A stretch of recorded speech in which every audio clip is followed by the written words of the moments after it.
or actually we'll delay or whatever. Let's call the finance meeting to order. Where's the malfunction? All members are present. And entertain a motion to adopt the agenda and approve the minutes. Make that motion. Moved by Doak. Second by Paul. Any discussion? All in favor? Aye. Opposed? None. Motion carried. Public comment? Any? No public comment. Paul, you want to do the highlights of the financials, medical, and everything? Sure. We'll start with sales tax again. The most recent collection was 173,809, year to date of 817,360, compared to 839,299 at this time last year. So we're still about 21,000 down from last year. And I always thought, well, it's a tapering off. And then on Monday mornings, the Wisconsin Counties Association update, they had somebody on there from Forward Analytics. Somebody asked him about forecasting sales tax for 2025 for budget purposes. And he said the same thing. Yes, it's tapering off. I think it's word I said platform, same thing.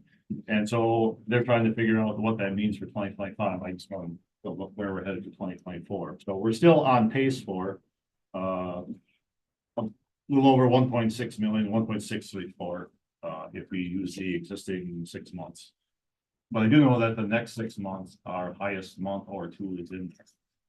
So yeah, it's tapering off, and I've got the growth we've had previous year. It's not probably going to drop. If it does drop, it's certainly not drastic unless something happens in the next 2 months. No contingency requests so far. So through August, that's pretty good. Probably shouldn't have said that out loud, but so far so good. And as far as the month to month, I don't have the budget entry for health insurance in the report yet. So they're trending higher, but that's because the revised budget hadn't been updated. I got that in August. This is the July report. But what I do have this month, because the budget process is going on, is I do have every department's estimate of where they'll be at year end. And again, because I sent those reports out before the health insurance entry was updated, there's a handful that look like they're over, but that'll be fixed with the entry, which will show up next month. There are four departments that are saying that they might be over budget. I will say that departments tend to be conservative on this. Clerk of Courts has said at some point that there will be another jury trial between now and the end of the year, and jury trials can be a bit costly. So this has happened once or twice in the last 9 years, where if the department goes over budget because of a jury trial, that's what contingency for is. And so later in the year, there would be a request for that. Right now, she's projecting about 17,000. So if that happens, and if everything else happens that way, there could be a contingency request of 17,000. That could be covered by other underages. The jury could be canceled at last minute, although it didn't sound like this one was going to be. Coroner's trending about 3,000 over, again, conservative guess. That wouldn't be about. Corp counsel is 3,000. That's because the revenue amount in the last few years was unrealistically high. So that one's a revenue issue, not an expense issue. And then solid waste was about 15,000 over. We've known that for a while, that the reimbursements from long-term care haven't been keeping pace with the actual costs. Several things in place there already. One is we transferred $500,000 back to the fund to cover these shortfalls. And we'll look at it starting in 2025 budget, we'll be adding some levy annually to try and make the revenue shortfall that the long-term care won't covered by something else, and not just rely on fund balance. How much that is remains to be seen. We're not quite at that point in the budget yet. So that would be it for individual departments. So let's take some questions. Have you got any indication from Barton about what this possible medicine? Yeah. Rates might go up. I can cover that now. I'll get to that later. In the budget, we have 5%. That was about July, before I sent the budget worksheets out. So mid to late July, Horton said 5%. I do know that in July, they probably have information through May, so they're not going to give a low number because Small sample size, they want to build in a little more certainty. We did talk to them earlier in the week, and we're still on track for that. So the two things that go into that, the big things that go into that are what are claims, and then how is the stop loss renewals? And stop loss renewals started coming in, and they're on pace for what they expected, so that's good. Actual claims we're still looking good, but then June and July have ticked up a little bit, so we're really wanting to see August before they would commit to something. That will be on the October finance committee, because that's when we need to decide what the health and dental increases would be for next year. So they will have an actual number and bring it to the finance committee in October. It doesn't sound at all like it's going to be more than 5. It should be now some amount to be determined by those two bigger items.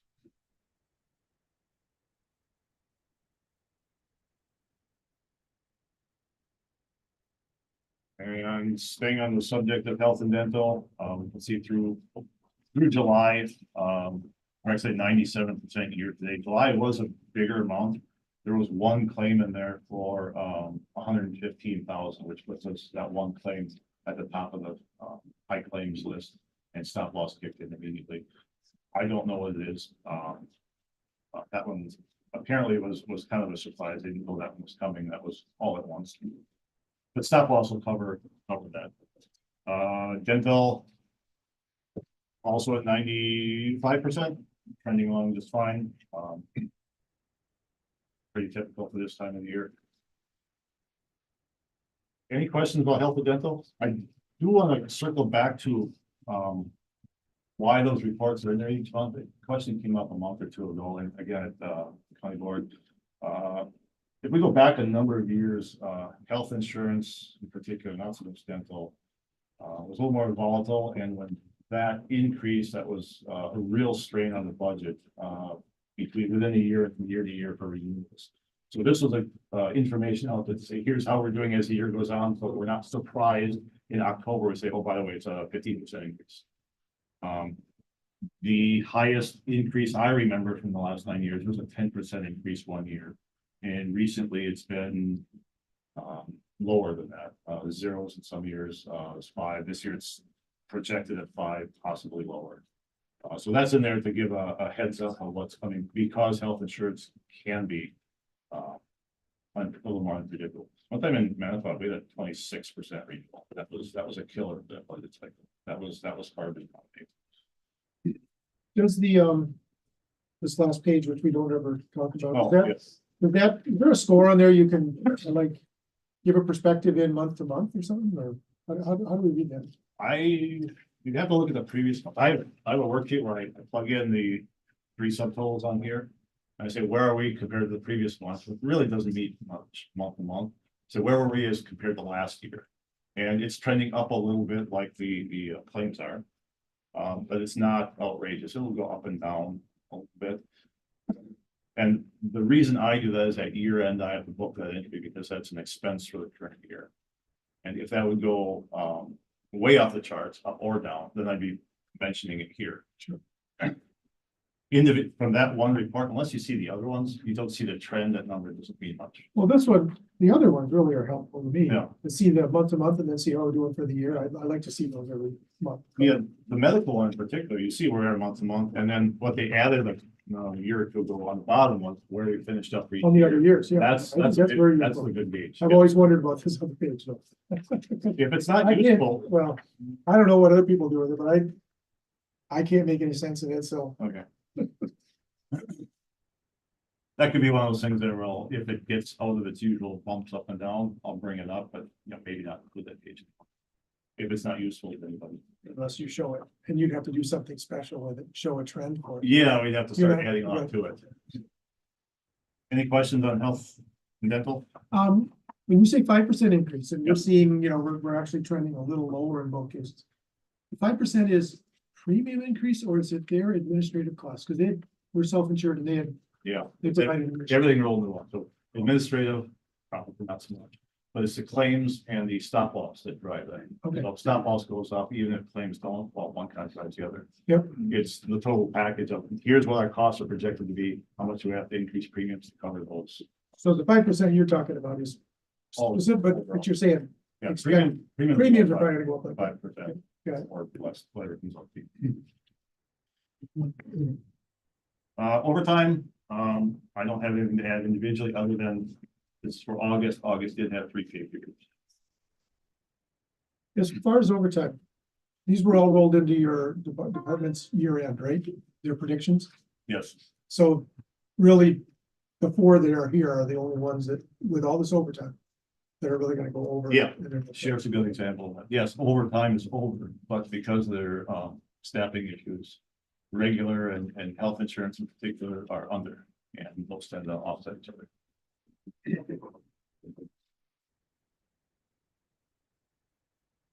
That's it, unless there's any questions. Any questions for Paul on these issues? Otherwise, we'll move on to discussion of future capital projects. That was this page. I fit a lot on the page, so first of all, I'll apologize for the tiny print. So I guess to start with, we'll say, what do I mean by future capital projects? Any larger capital project where the county would typically, or a county or a municipality would typically issue debt. So by saving now, that means we issue less debt later, we save on the issue costs and the interest expense and everything else. So this would not be for the routine outlay that we have year to year to year. We know we replace squad cars every year, we replace other equipment on a routine basis. This would not be for that purpose. As a measurement, I included our current list of debt on the next page. We have 3 outstanding issues. By the end of 2024, we'll be down to 4.3 million in outstanding principal. And that's 2.24% of our legal debt capacity. That's a measurement that's out there, but that's kind of like your credit card limit. You don't want to go up to 100% ever. It's a good place to be, but it's not really a good way to define how much debt you have. So the purpose was to say, okay, here's some sources, here's some items we could consider to start saving for the future big projects, whether it be the jail, the highway, other. So the general fund, and so number 1, we have an annual surplus in every year I've been here. We've already been doing this. At the end of 2023, we got more aggressive about saving for capital projects because all the other needs that had been identified up until that point had been met. Our fund balance is defined. We don't have the major issues in other departments. There's no reason to keep building and building a fund balance if we don't need it. So if we have that surplus, we should continue to identify a purpose saving for a big project like a jail or a highway or whatever else comes up. We have other buildings too that are eventually going to need something. Rather than just let's set fund balance and then issue debt later, let's save for it now, have something available for so we could possibly not issue debt, or at a minimum, reduce the amount of debts issued for those bigger projects. And I think we had talked about this in the past in regarding the jail. We talk about how many years we've been looking at this jail and kicking it down the road, but yet we've never been putting money aside specifically to the jail and having a fund for that. Yeah, I don't know that if we built the same jail 10 years from now, I don't know that we would catch up to anything because the costs of construction are higher. But doing nothing means we're digging a bigger hole. Well, we're not gonna pay for the jail, right? No, but- We know that, but I mean, let's just say, you've got $5 million versus nothing. Right. Whatever, pick a number.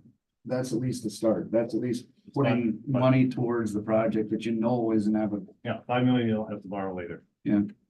So that I would say, yes, we should continue doing that. We should continue. Last year we had about a $2 million surplus, which was high. I wouldn't expect that again.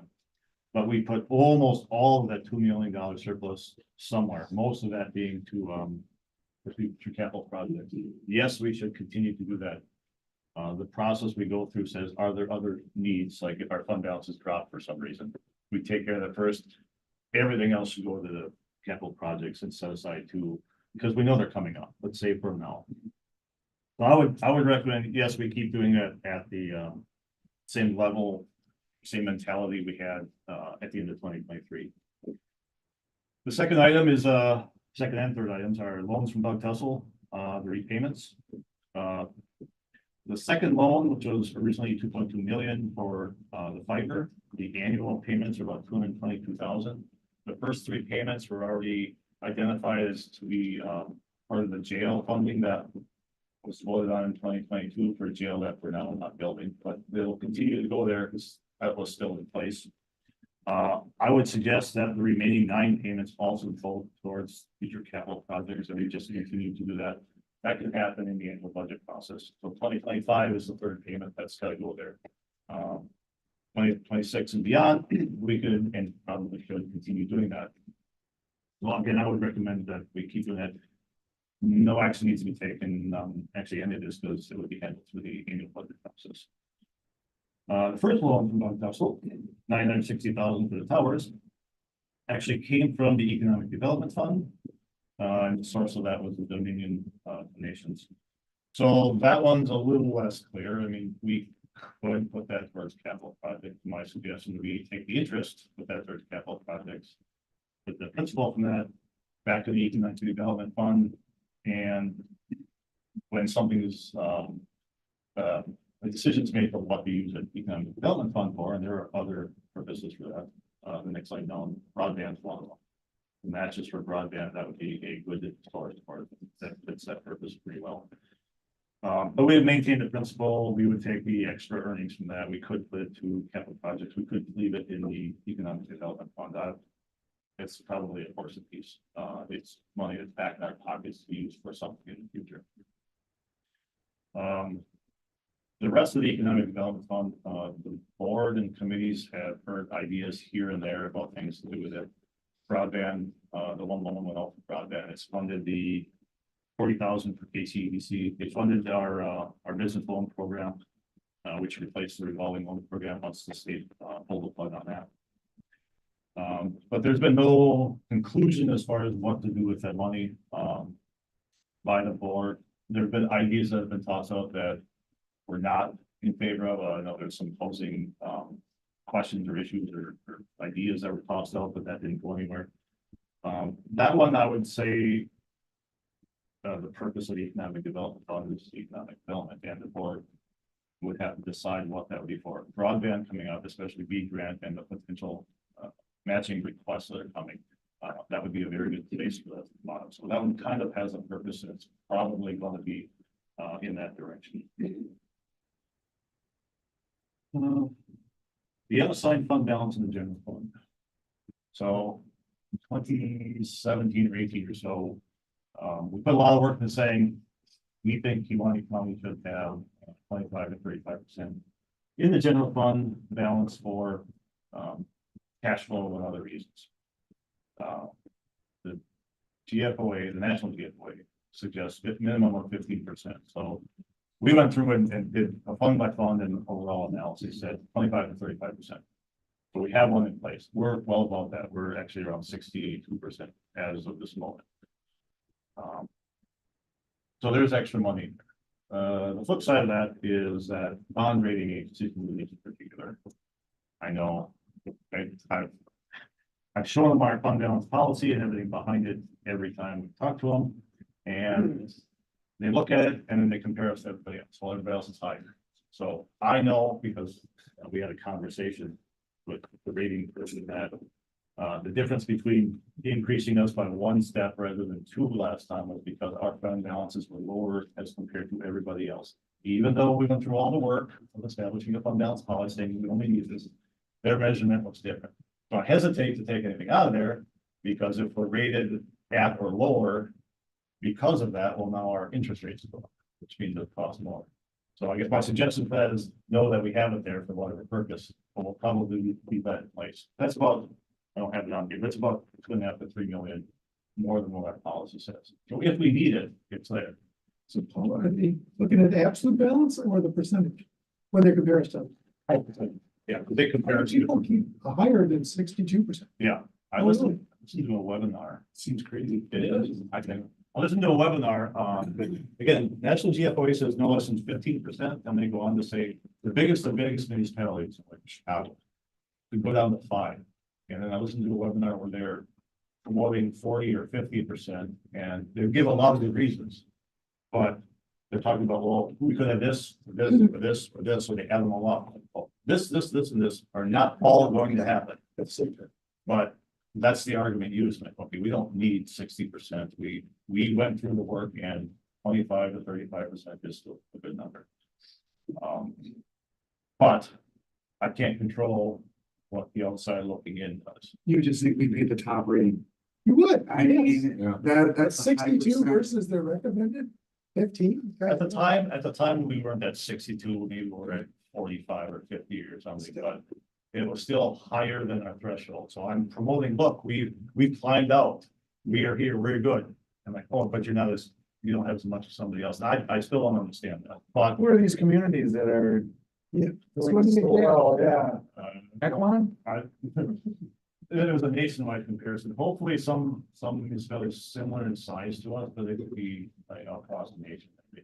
I don't know, but that's a lot to have. And my question, both as a finance director and a taxpayer, is why do we have 60-70% if we have no plan? And again, that's what we're trying to answer here is, here's what we're going to do with it. Number 6, fund balances from other funds. First of all, most of these are pretty small. They're not going to add up to anything. And second of all, they're already in other funds. They have other purposes set aside. So even when you see bigger balances, such as highway and human services, they have a purpose for being there. Highway, roads and bridges, they will have at some point bigger projects that they have to contribute for, that like bridges. Their workforce doesn't build bridges.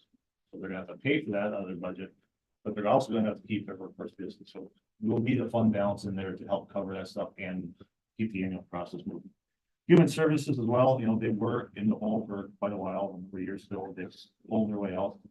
They're at the bottom of their recommended range, but the nature of human services says, a case or 2 cases could change that quickly. We had a family that needed placement that had the potential to bring that back down quite a bit. Now we found an alternate answer quicker than they were expecting, so good. The nature of human services says that could happen again. So both of those should stay where they are, and the rest of the other funds, Drink something full. the rest of the other funds are small enough that even if we would go take a little here and there, it's not going to add up to anything, and it's better off staying with it. My recommendation in short would be continue number 1. The Bug Tussle loans continuing the annual budget process to use those funds to save for future capital projects, and we could take the interest from the first Bug Tussle loan. The rest I would leave as needed to fill something else. Was the something about Tesla loan bonded, or did we actually lend them bond? Those are both direct loans. We had cash on it. Yeah, we had the economic development fund. Economic development, okay. The other one's a little more complex. ARPA gave us $4 million, and so we loaned Bug Tussle from that, but because the time frame of each, I reported that ARPA was covered public safety had freed up the funds for that. So ARPA, by the way, our ARPA funds, our $4 million is spent. It's reported as spent because we covered public safety for it. And that's because a couple of years ago, we were talking about the debt limit. Somebody or several mentioned pulling back unspent ARPA funds. So I heard that loud and clear as the advice directors across the nation. And They're all reporting to this. I don't know if they did. I'm worried about this. So that one's done. So we can continue on that path, and we will, be much better off whenever it is we circle back to some capital projects. Are you still hearing that about pulling back the unused ARPA funds? Is that still being trumpeted around, or? I heard 2 things. I heard it, and I know what I heard. And then they backed off and said, oh, no, we meant just the federal agency. That's not what you said. So I haven't heard it since that conversation, but I'm not gonna wait until the end of 2026 and hope we get to keep it. Unless there's any questions, You're not recommending any changes? the one small change would be the Bug Tussle first loan, the interest go into capital projects. Again, annual budget process that can be taken care of without action. But you don't feel we need to keep adding the economic development fund. We have, I don't have the balance. Here, no. Yeah. Those 2 points off. Where's it? There it is, 2.3 million. Yeah. And those payments are stopping 2027. So there's an end coming for what's coming in there. And without knowing what that's gonna be used for, I wouldn't necessarily take out of it, but I don't know that we need to add the interest. Now, the interest is going to be 140,000. It's not much. But it's something, throw it in the pot and add to it. So unless there's other comments, that's the direction we'll head in the next budget cycle and down the road. So we plan. The other thing is we're fortunate to have funds available in case something really major. Yes, many municipalities. Now, when we say rainy day fund, are we talking about the 62% of unassigned fund balance? If we use that term, or is there a different fund?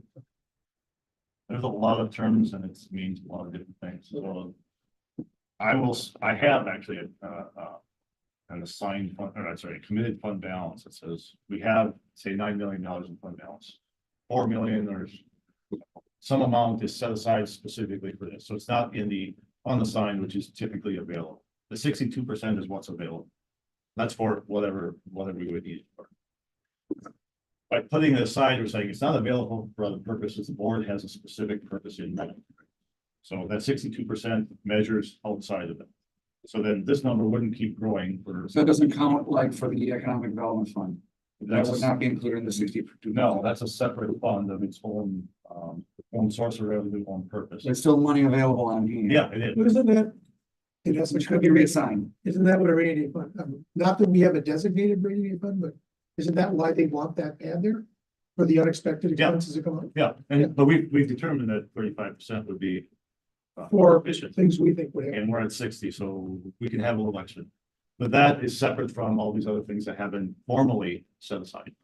But you're not recommending deliberately dropping that down to the 35% or whatever. No, And taking that money and moving it into an assigned fund. no, Because that would hurt our bond. I think so. That was number 5. I'm like, yeah, it's there. I wouldn't move it because that possibility. That makes sense. That 35 or that 62% or whatever you're looking at. Yeah. Is that comparing similar communities or counties across the country? I would say similar municipalities. I don't know in detail. They're not going to compare us to the Chicago's and New York. So I say if they threw Chicago, Philadelphia, those in there, they probably don't have a fund balance. I'm not even sure that they compare us to cities versus towns because we have very different functions. But I couldn't tell you specifically what it's being compared to. It's just that it just seems like an unusual number. I'm happy we're having a discussion about excess funds rather than. So, good job. It makes our discussion, last thing, so the 2025 proposed budget will be handed out September 17th. It makes that conversation much easier as well, that whole process. If we're short on funds, that gets to be turn your hair gray or pull it out exercise year after year after year. I've been through some of those, and that's not a fun time of year if you're struggling.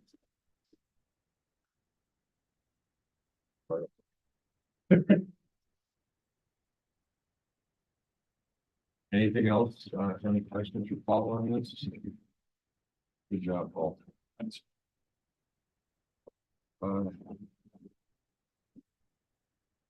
Any questions on the vendor payments? Move on to, we need to approve, a motion to approve the supplemental payroll. Has everybody seen that? By Jeff, second by Dolph, approve the payroll, all in favor? Aye. Motion carried.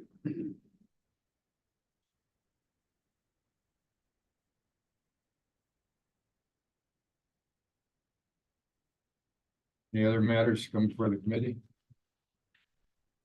Health and dental renewal in October. Budget's going to be handed out September 17th. All I had, all right. Anything else?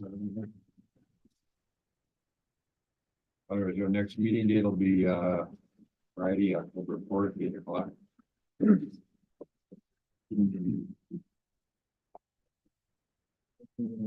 that, I'd entertain a motion to adjourn.